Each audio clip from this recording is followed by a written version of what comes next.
quite exciting times in South African politics. As you have rightly pointed out, it's the first time that the ANC has failed to gain outright majority in terms of the national elections, provincial elections. They won 5 provinces and could not get outright win in 4 provinces. About coalition government, we see, parties beginning to, define their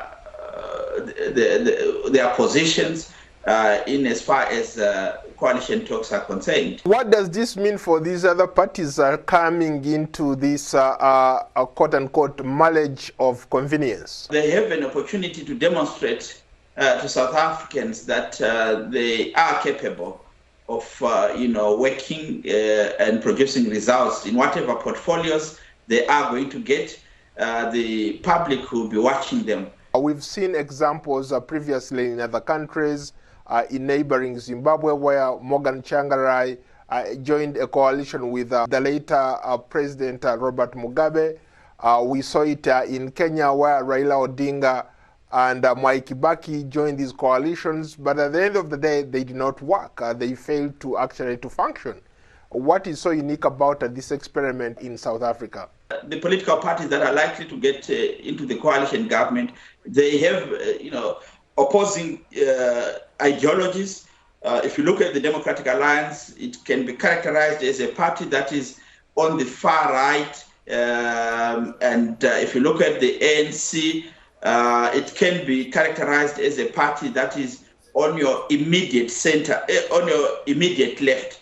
It's not on the far left, but it tries to maintain the capitalist ideology with the socialist ideology. The Inkatha Freedom Party, it's also somewhere in the middle. But what to make the coalition government work is the ability of the political parties that are going to get in there to realize that they need to pursue the national interest above their party positions and their party interests. They need to ensure realize that they are serving the South African public, and they need to put the needs of the South African public first. They also need to ensure that they act in a manner that builds trust with other parties that are part of the coalition government, because that's where the problem has been with other coalition governments that you have mentioned, the Zimbabwe, the Kenyan case studies. The issues to do with trust, issues to do with political players acting in their selfish interest or in the interest of their party. So I hope that the players that are going to get into the coalition government in South Africa are going to act in a manner that is above board, in a manner that puts South Africa first.